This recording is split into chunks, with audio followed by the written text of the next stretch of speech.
나이 50이 넘었다면 이제는 인생관을 통째로 바꿔야 합니다. 인생의 전반전이 남에게 보여지는 삶이었다면 후반전은 나를 지키는 삶이어야 합니다. 매달리지 말고 애쓰지 말고 주변을 과감히 정리해야 합니다. 그동안 너무 남을 의식하고 휘둘리며 살지 않았습니까? 이제는 그러지 않아도 됩니다. 설령 그 대상이 가족이라 할지라도 말입니다. 타인에게 매달리지 않을 때 비로소 남은 인생은 풍요로워집니다. 미움받을 용기가 생겼을 때 행복해질 용기도 생긴다는 말은 바로 이때를 위한 것입니다. 오늘은 고독의 철학자 쇼펜하우어와 성공 철학의 거장 나폴레온 힐의 통찰을 통해 나이 들수록 주변을 정리하고 온전한 나로서 행복해지는 생존 전략을 깊이 있게 들여다보겠습니다. 우리는 어릴 적부터 정직이 최선의 방책이라고 배웠습니다.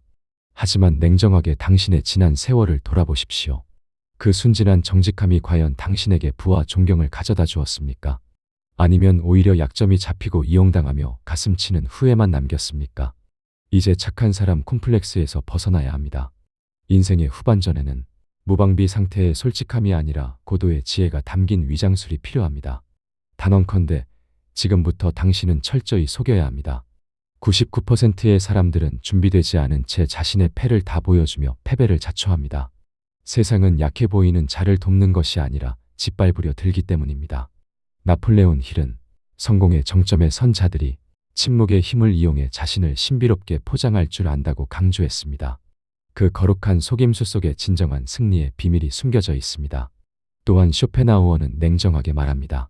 인간은 본래 이기적인 존재이며 이해관계가 달라지면 언제든 가면을 벗고 배신한다고요. 배신은 언제나 가장 가까운 사람, 내가 믿었던 사람에게서 시작됩니다. 세상에는 빨리 배신할 사람과 천천히 배신할 사람만 있을 뿐입니다. 타인에게 지나치게 관대하거나 친절하게 대해봤자 상대방은 그것을 고마워하기보다 당신의 의무라고 생각합니다. 호의가 계속되면 권리인 줄 안다는 말은 진리입니다. 특히 천박한 성정을 지닌 사람을 조심하십시오. 그들은 자기보다 뛰어난 사람을 보면 시기하고 끌어내리려 합니다. 이런 이들에게 베푸는 친절은 당신의 목을 죄는 밧줄이 되어 돌아올 뿐입니다. 가족에게조차 모든 것을 맞춰줄 필요는 없습니다. 무조건 맞춰주기 시작하면 그들은 그것을 당연하게 여기고 당신의 희생을 값싸게 취급합니다. 내 상황이 힘들어지면 친했던 사람들도 주위를 떠나기 마련입니다.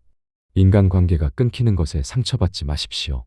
그것은 당신이 잘못해서가 아니라 인간의 본성이 원래 그렇기 때문입니다. 그렇다면 구체적으로 무엇을 어떻게 숨겨야 할까요? 내일부터 당장 실천해야 할 4가지 지침입니다.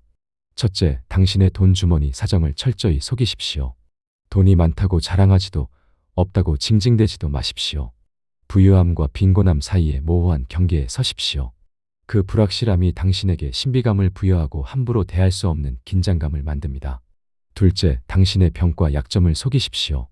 나이가 들면 여기저기 아픈 곳이 생기기 마련입니다. 하지만 습관처럼 죽겠다는 말을 입에 달고 살지 마십시오. 병든 사자에게 복종하는 자는 없습니다. 몸이 아파도 사람들 앞에서는 허리를 곧게 펴고 눈에 총기를 띠십시오. 셋째, 당신의 목표와 계획을 완벽하게 숨기십시오. 무언가를 이루겠다고 떠벌리는 순간 그 에너지는 분산됩니다. 주변 사람들은 질투심에 사로잡혀 무의식적으로 당신을 방해하는 기운을 보냅니다. 아무도 모르게 준비하고 오직 결과물로만 증명하십시오.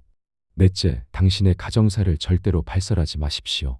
배우자의 흉을 보고 자식의 허물을 말하는 것은 제 얼굴에 침을 뱉는 짓입니다. 대문 밖을 나서는 순간 당신은 세상에서 가장 화목한 가정의 주인공인 것처럼 연기하십시오. 행복한 가정을 꾸리는 사람에게는 신용이 뒤따릅니다. 이러한 위장은 사기가 아닙니다.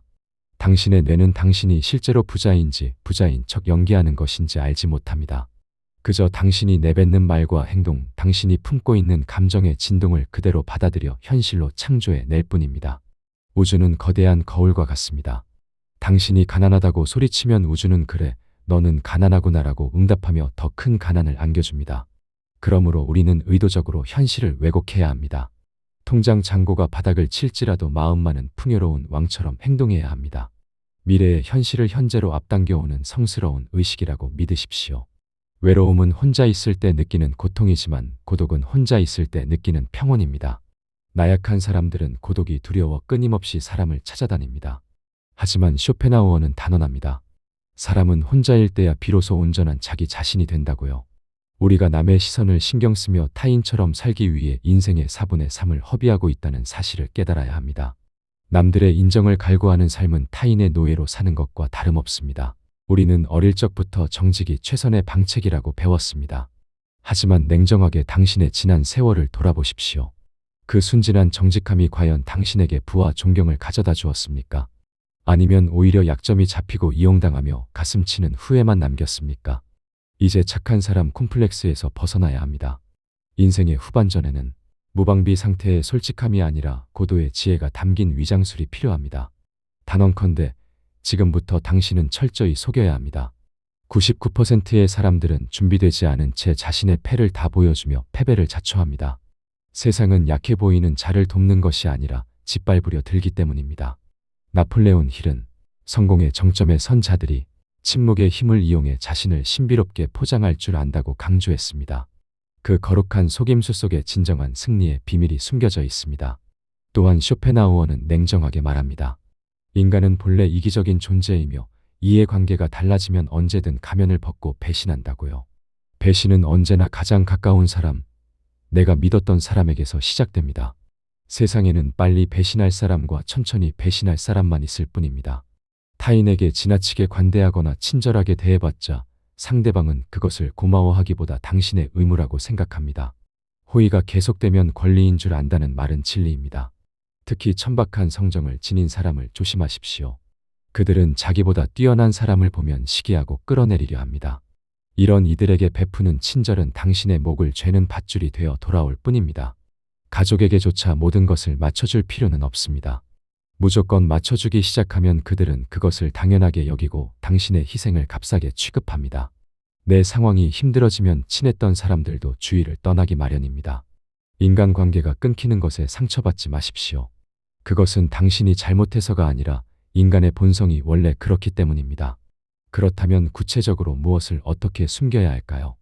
내일부터 당장 실천해야 할 4가지 지침입니다. 첫째, 당신의 돈 주머니 사정을 철저히 속이십시오. 돈이 많다고 자랑하지도 없다고 징징대지도 마십시오. 부유함과 빈곤함 사이의 모호한 경계에 서십시오. 그 불확실함이 당신에게 신비감을 부여하고 함부로 대할 수 없는 긴장감을 만듭니다. 둘째, 당신의 병과 약점을 속이십시오. 나이가 들면 여기저기 아픈 곳이 생기기 마련입니다. 하지만 습관처럼 죽겠다는 말을 입에 달고 살지 마십시오. 병든 사자에게 복종하는 자는 없습니다. 몸이 아파도 사람들 앞에서는 허리를 곧게 펴고 눈에 총기를 띠십시오. 셋째, 당신의 목표와 계획을 완벽하게 숨기십시오. 무언가를 이루겠다고 떠벌리는 순간 그 에너지는 분산됩니다. 주변 사람들은 질투심에 사로잡혀 무의식적으로 당신을 방해하는 기운을 보냅니다. 아무도 모르게 준비하고 오직 결과물로만 증명하십시오. 넷째, 당신의 가정사를 절대로 발설하지 마십시오. 배우자의 흉을 보고 자식의 허물을 말하는 것은 제 얼굴에 침을 뱉는 짓입니다. 대문 밖을 나서는 순간 당신은 세상에서 가장 화목한 가정의 주인공인 것처럼 연기하십시오. 행복한 가정을 꾸리는 사람에게는 신용이 뒤따릅니다. 이러한 위장은 사기가 아닙니다. 당신의 뇌는 당신이 실제로 부자인지 부자인 척 연기하는 것인지 알지 못합니다. 그저 당신이 내뱉는 말과 행동, 당신이 품고 있는 감정의 진동을 그대로 받아들여 현실로 창조해 낼 뿐입니다. 우주는 거대한 거울과 같습니다. 당신이 가난하다고 소리치면 우주는 그래, 너는 가난하구나라고 응답하며 더 큰 가난을 안겨줍니다. 그러므로 우리는 의도적으로 현실을 왜곡해야 합니다. 통장 잔고가 바닥을 칠지라도 마음만은 풍요로운 왕처럼 행동해야 합니다. 미래의 현실을 현재로 앞당겨오는 성스러운 의식이라고 믿으십시오. 외로움은 혼자 있을 때 느끼는 고통이지만 고독은 혼자 있을 때 느끼는 평온입니다. 나약한 사람들은 고독이 두려워 끊임없이 사람을 찾아다닙니다. 하지만 쇼펜하우어는 단언합니다. 사람은 혼자일 때야 비로소 온전한 자기 자신이 된다고요. 우리가 남의 시선을 신경 쓰며 타인처럼 살기 위해 인생의 4분의 3을 허비하고 있다는 사실을 깨달아야 합니다. 남들의 인정을 갈구하는 삶은 타인의 노예로 사는 것과 다름없습니다. 나이가 들면서 고독을 사랑하는 습관을 가져야 합니다. 고독은 자신의 내면을 탐구하고 인생의 의미를 깨닫는 성스러운 과정입니다. 자기 자신 속에 많은 것을 가진 사람은 타인에게 기대지 않습니다. 내면이 풍부한 사람은 타인에게 구걸하지 않습니다. 삶은 괴로움의 연속입니다. 행복은 짧고 스쳐 지나가는 찰나의 순간일 뿐입니다. 하지만 그렇기에 우리는 더 단단해져야 합니다. 인생은 하나의 실험실입니다. 우리는 삶이라는 실험실에서 타인과의 관계에 부딪히고 고독이라는 시련을 겪으며 비로소 내면의 보석을 깎아나가는 것입니다. 절교한 친구와는 절대 화해하지 마십시오. 사람은 고쳐 쓰는 게 아닙니다. 화해는 결국 같은 상황에서 같은 배신을 반복하게 만들 뿐입니다. 대신 그 에너지를 자기 자신과 친구가 되는 일에 쏟으십시오. 이제 나이 50을 넘긴 당신에게 고독은 더 이상 피해야 할 괴물이 아닙니다. 물을 만난 물고기처럼 고독 속에서 가장 자연스럽고 편안한 당신의 진실된 모습을 발견하십시오. 방금 들으신 이 지혜를 단 한 번에 체화하기는 쉽지 않습니다. 딱 100일만 버티십시오. 수십 년간 굳어진 습관을 깨기 위해서는 반복적인 자기암시가 반드시 필요합니다. 당신의 뇌를 속이고 세상을 속이십시오. 그러면 거짓말처럼 당신을 둘러싼 공기가 바뀌고 만나는 사람이 바뀌며 통장의 숫자가 바뀌는 기적을 목격하게 될 것입니다. 오늘 이 영상을 끝까지 시청한 당신은 이제 더 이상 외로움에 떨지 않아도 됩니다. 타인의 기대와 시선에서 해방되어 온전한 당신으로서 남은 생을 당당하게 걸어가십시오. 당신의 고독은 이제 초라한 외로움이 아니라 세상 그 무엇과도 바꿀 수 없는 위대한 자유가 될 것입니다. 침묵하십시오. 그리고 감추십시오. 그 깊은 어둠 속에서 당신의 영혼은 비로소 가장 찬란한 빛을 내기 시작할 것입니다. 당신의 남은 황금빛 인생을 진심으로 응원합니다. 지금 바로 댓글창에 당신의 새로운 인생을 선포하십시오. 나는 침묵함으로써 강해지고 감춤으로써 위대해진다. 당신의 결단이 우주에 닿기를 바랍니다.